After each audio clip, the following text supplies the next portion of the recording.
Hello everyone, हमने straight line chapter start किया हुआ है और स्ट्रेट लाइंस के बारे में कुछ चीज़ें हमने पढ़ ली हुई हैं ऑलरेडी। जैसे किसी भी स्ट्रेट लाइन को रिप्रेजेंट करने के लिए हमने पढ़ा है कि फर्स्ट डिग्री इक्वेशन जो होती है उसका यूज़ किया जाता है। फर्स्ट डिग्री किस टाइप की, a x plus b y plus c equal to zero, ये स्ट्रेट लाइन को रिप्रेजेंट करती है। ये चीज़ हम पढ़ चुके हैं। फिर उसके बाद इंक्लिनेशन के बारे में पढ़ लिया है, इंक्लिनेशन ऑफ लाइन। फिर स्लोप के बारे में पढ़ा है हमने, जब दो पॉइंट्स दिए हैं, कोऑर्डिनेट्स दिए हुए हैं उनके, तो स्लोप कैसे निकालते हैं। ये सारी चीज़ें हम कर चुके हैं। अब स्टूडेंट्स, जो इसके आगे नेक्स्ट कॉन्सेप्ट है वो है एंगल बिटवीन टू लाइंस। जब हमारे पास दो लाइंस गिवन है या फिर लाइंस के बारे में इंफॉर्मेशन गिवन है तो उनके बीच का एंगल कैसे फाइंड किया जाता है, तो वो हम देखेंगे। तो स्टार्ट करते हैं। मान लो ये वाई एक्सिस है और ये एक्स एक्सिस है, और अब ऐसा करते हैं कि दो लाइंस यहाँ पर ड्रॉ कर रहा हूँ मैं। एक लाइन मैंने कुछ ऐसे ड्रॉ कर दी और दूसरी लाइन में कुछ ऐसे ड्रॉ करता हूँ, इस तरह से। मान लो पहली जो लाइन है L1 और ये L2 है, इसने एंगल θ1 बनाया एक्स एक्सिस के साथ और इसने θ2 बनाया। अब इन दो लाइंस के बीच का जो एंगल है उसको हम थीटा लेते हैं, लेट इट इज़ थीटा। अब क्योंकि हमें पता है किसी भी ट्राइंगल के जो तीनों एंगल हैं उनका जो सम है वो कितना होता है, वो 180 होता है। और साथ ही एक बात और पता है हमें कि ये जो पूरा एंगल है ये पाई होगा। तो जो छोटा सा एंगल है यहाँ पे, सिर्फ इतना सा एंगल, इसको मैं लिख सकता हूँ ये पाई माइनस θ1 हो गया। क्योंकि टोटल कितना है, ये टोटल 180 है, तो 180 में से θ1 चला गया, ये पार्ट चला गया, तो पाई माइनस θ1 बच गया। अब यहाँ पर एक ट्राइंगल है, इस ट्राइंगल को देखो, ये जो ट्राइंगल बन गई, इसमें अगर मैं देखूं, सारे एंगल्स को देखूं, theta plus θ2 plus pi minus θ1, ये पाई होना चाहिए, है ना, ये पाई होना चाहिए। तो इस कैलकुलेशन को किया जाए, पाई से पाई कैंसिल हो गया और थीटा की वैल्यू यहाँ से आ रही है θ1 माइनस θ2, ये इसकी वैल्यू आ रही है। ये रिलेशन फ़िलहाल हमने निकाला। अब हमें तो क्या चाहिए, हमें तो एंगल चाहिए ना, angle between these two lines, तो वो थीटा है। और मैंने यहाँ पर देखा कि θ1 माइनस θ2 बन गया। अब इन दो लाइंस के लिए θ1 θ2 क्या चीज़ है। अगर मैं फर्स्ट लाइन की बात करूँ, अगर इसकी स्लोप मान लो m1 है तो वो tan θ1 हो जाएगी, हम ये कंसेप्ट सीख चुके हैं। और लाइन L2 की जो स्लोप है वो अगर m2 है तो उसकी वैल्यू tan θ2 आ जाएगी।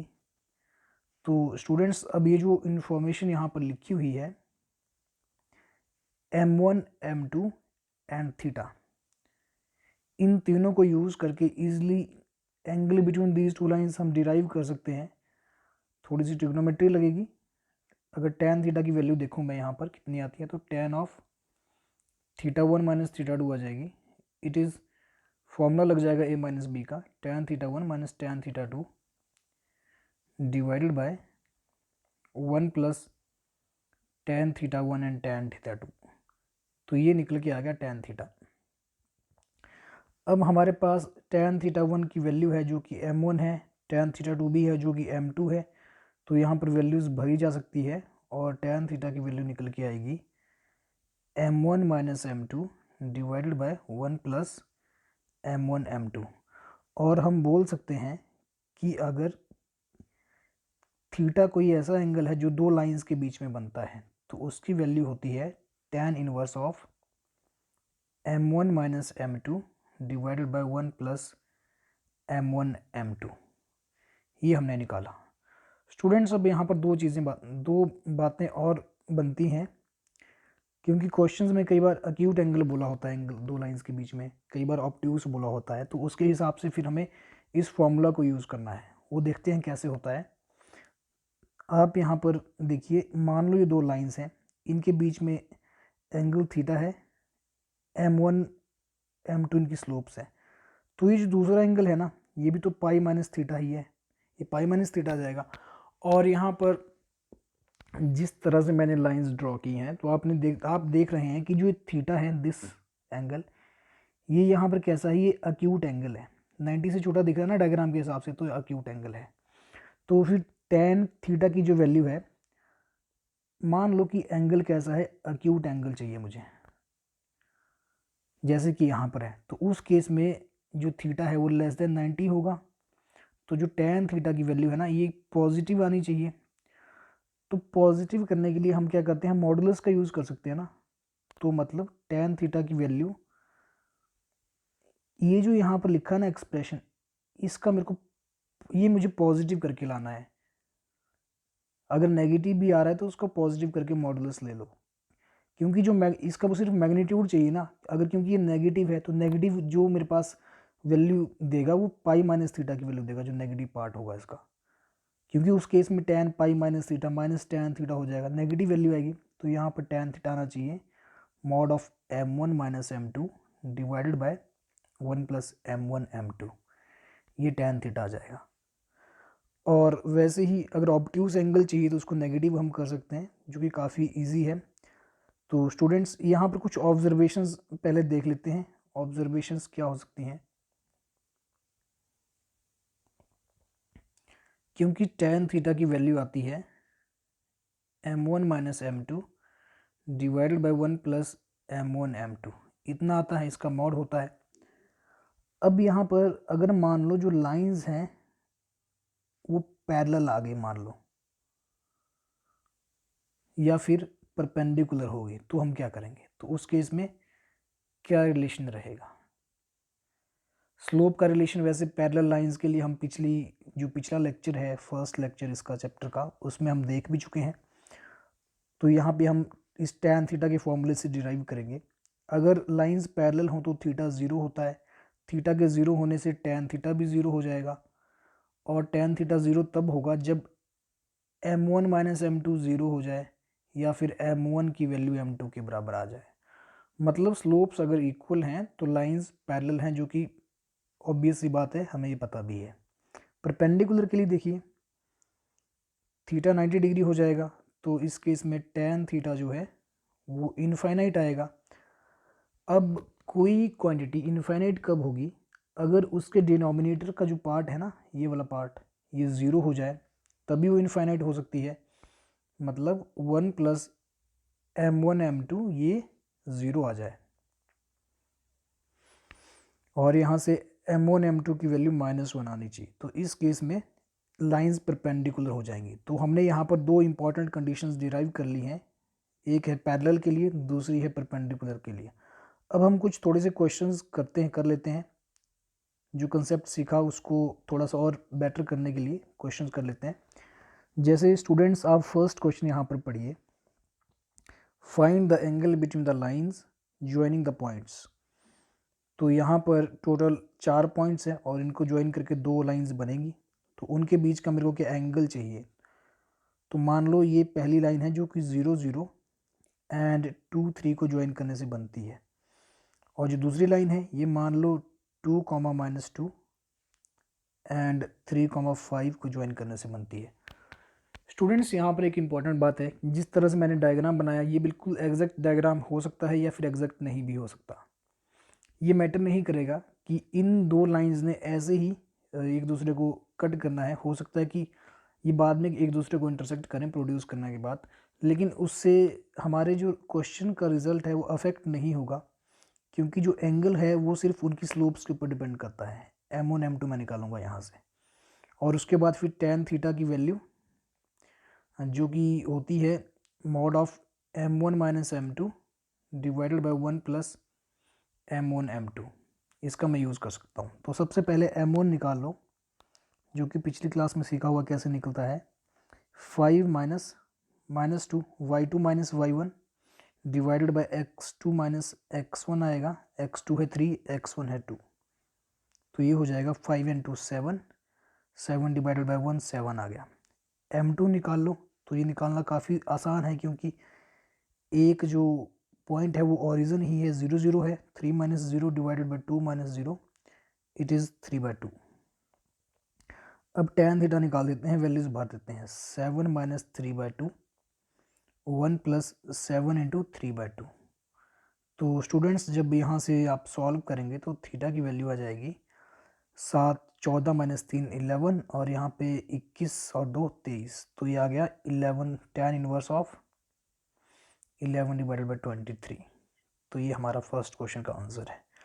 इस तरह से आपने देखा कि आप इस फॉर्मूले का यूज़ कैसे करेंगे, और इसके लिए आपको स्लोप्स निकालनी पड़ेंगी। तो स्लोप्स निकालना आपको आना चाहिए। स्लोप का फॉर्मूला यहाँ पर मैं आपको बता दूँ, अगर जो यूज़ हुआ है वो फॉर्मूला है y2 minus y1 divided by x2 minus x1। इस तरह से स्लोप आती है। चलिए दूसरा क्वेश्चन देखते हैं। पढ़ लीजिए इसको आप। The angle between two lines is π/4 and slope of one of them is 1/2, find the slope of other line. तो यहाँ पर क्वेश्चन में क्या बोला हुआ है कि एंगल है वो π/4 है, π/4 दिया हुआ है, और एक लाइन की स्लोप भी दी है, m1 1/2 है, आपसे m2 पूछा है। तो काफ़ी आसान है क्वेश्चन, फॉर्मूला लगा दो tan theta it is m1 minus m2 divided by 1 plus m1 m2। ये हम कर लेंगे, मॉड लगा लेते हैं। तो tan थीटा की वैल्यू कितनी आ गई, ये tan π/4 1 हो जाएगा, मॉड ऑफ 1/2 माइनस m1 क्योंकि 1/2 है ना, m2 divided by 1 plus 1/2 into m2। मैं थोड़ा सा और सॉल्व करूँगा इसको, और बाद में मॉड भी यहाँ से हटेगा, तो मेरे पास आ जाएगा plus minus 1 equal to, LCM ले लूँगा 2, तो ये हो जाएगा 1 minus 2m2 divided by 2 plus m2। और जब आप इसको सॉल्व करेंगे, प्लस साइन को अलग से कंसीडर करेंगे और माइनस को अलग से कंसीडर करेंगे, तो यहाँ से m2 की दो वैल्यूज़ निकल के आती हैं।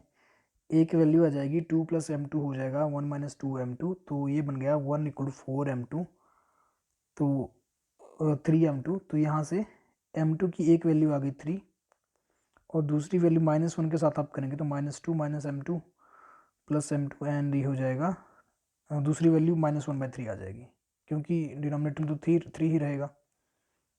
तो ये आ गया -1/3। आप इसको सॉल्व करते हैं, खुद से कर सकते हैं, तो इस तरह से आंसर आएगा। चलिए देखिए थर्ड क्वेश्चन देखिए। विदाउट, ये वैसे इजी था सेकंड क्वेश्चन, बस आपको फॉर्मूला ही जस्ट अप्लाई करना था। थर्ड देख लीजिए।